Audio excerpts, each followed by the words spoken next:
This is the start of Chapter 7, and Chapter 7 is about the topic of measures of variability.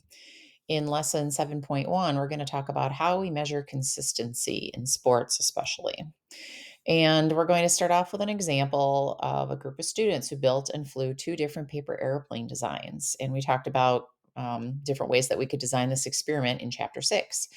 Anyway, the two airplane designs were called the Arrow and the Delta, and the flight distances for those two airplanes and the dot plots of the data are shown in your notes. So we have just a small data set here, but notice that you've got the dot plots given so you can see very easily kind of what that data looks like.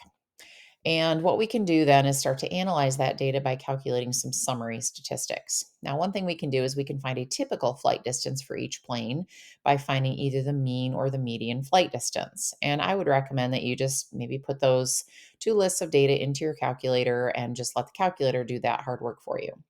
So, anyway, the mean for the Arrow is 528 centimeters. The median for the Arrow is 515.5. For the delta, the mean is 415 and the median is 381.5.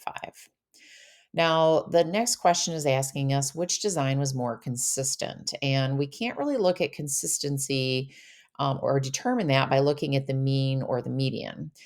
We can say from the mean or the median that it seemed like the Arrow flew a little bit further because the mean and the median were bigger for both of those. But in terms of consistency, we would say definitely that the Arrow is more consistent. Not only did it fly farther, but it seemed to be a little bit more consistent because the data is less spread out. Right now, all we can determine that by looking at the dot plots, right? We can look at the dot plots and see that the data is more closely clumped together. And so that means that it's more consistent. Now, when we're talking about an athlete or a sports team, we say that they are considered to be a consistent athlete or team if their performance does not vary much from their typical performance. And the typical performance would be the mean or the average. So, more consistent means that their results are less variable. Now, in statistics, we have several ways that we can measure consistency or variability, and some of these you already know about. One of them, for example, is the range. The range is the difference between the highest and the lowest value. Now, that doesn't really give us much information about the data in between, but it does tell us how spread out the data is overall. Another way that you already know is the IQR. The IQR is Q3 minus Q1. That gives us an indication of how spread out the middle 50% of our data are. Now, a couple other measures of consistency or variability that we're going to learn about in this chapter. First of all, one is the mean absolute deviation, or the MAD, which we're going to learn about in this section. And then another one is the standard deviation. So those are a couple new ones that we'll learn about in this chapter that are going to be a little bit more useful for us. We're going to start off by finding the range and the IQR for each airplane design. And again, if you already did this in your notes, um, or in your calculator rather, for the first example in your notes, then you probably already have these numbers in your list. So anyway, the range for the Arrow is 377. The IQR for the Arrow is 201. The range for the Delta, 736. The IQR for the Delta is 242. So notice that the Delta has a much bigger range and also it has a bigger IQR. And so that tells us that the Delta has the most variability in terms of flight distance. And we kind of already knew that just by eyeballing it from the dot plot, but those numbers confirm what we suspected was true.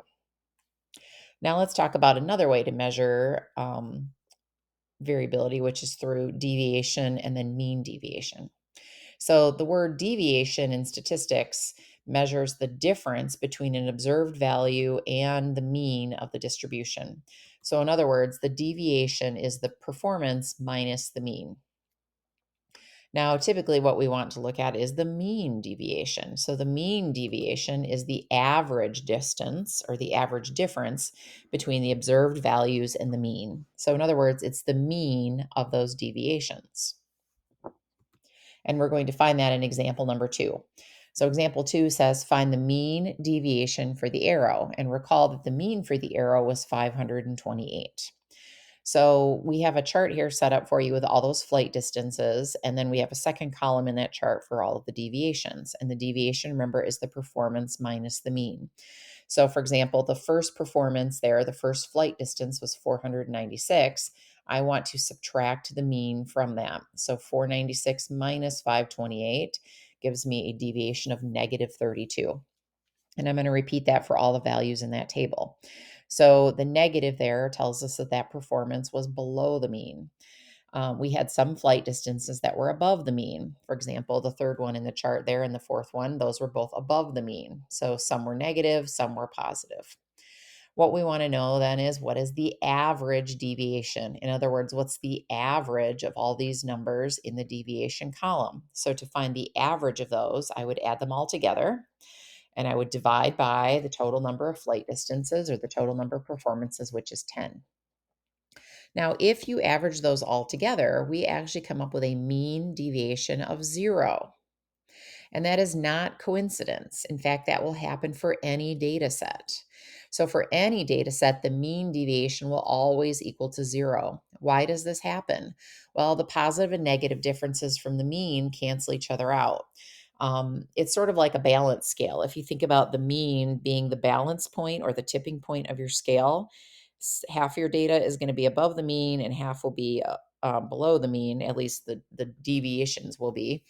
And so when they balance each other out, we always will end up with a mean deviation of 0. So what that tells us then is that this statistic of a mean deviation is not going to be very useful for us, because every data set is going to have the same mean deviation. So one way to fix this problem is to calculate what's called the mean absolute deviation. The mean absolute deviation, or the MAD, is the average distance between the observed values and the mean of the distribution.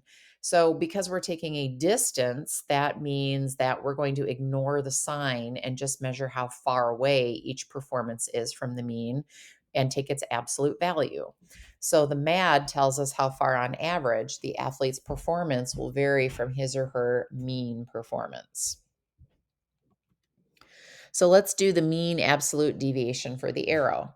And here, all we have to do is take the deviations that we had in example 2 and take the absolute value of all those, which means we're just going to make them all positive. Remember, absolute value means everything becomes a positive, and if it's already a positive, it stays a positive. So now the mean absolute deviation, we would just find the average of those 10 numbers. So now we don't have the negative signs in there. So we add all those values up and divide by 10, and we get a value of 111. That's more useful to us. What that tells us is that on average, the flight distance will vary about 111 centimeters from the mean flight distance. Now, in example 4, again, we're looking at the dot plots for these two airplane designs. And it says, will the mean absolute deviation for the delta be greater than, less than, or equal to the mean absolute deviation for the arrow? So we already know the mean absolute deviation for the arrow is 111. We want to know whether the deltas will be smaller, greater, or equal to that. So here's the mean, 528 for the arrow. The mean for the delta was 415. And the mean absolute deviation basically is telling us how close is the data clustered to the mean.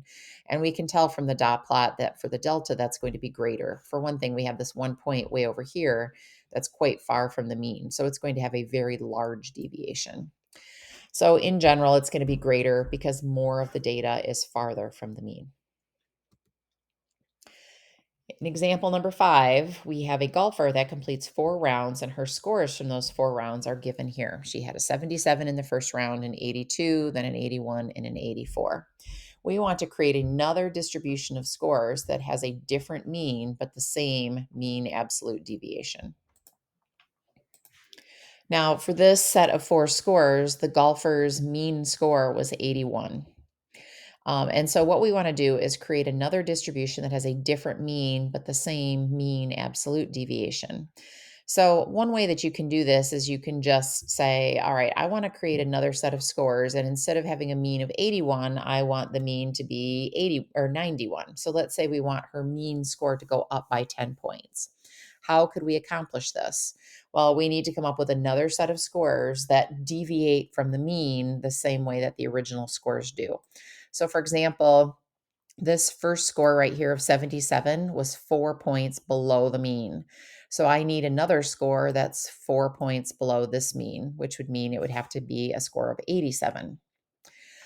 This score right here, the 82, is 1 point above the mean. So I need another score that is 1 point above my new mean, which would be 92. This score is at the mean, so I need a third score, which is at my new mean, which would be 91. And this one is 3 above the mean, so I need another score that's 3 points above my new mean, which would put it at 94. So my new set of scores would be 87, 92, 91, and 94.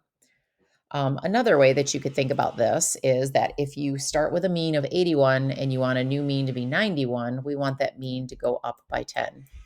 And so basically what I'm going to do is take each of these original scores and I'm going to add 10 to them. So the 77 becomes an 87, the 84 becomes a 94, and so on. So that's another way to think about that problem. Please do homework 7.1 in your assignment packet.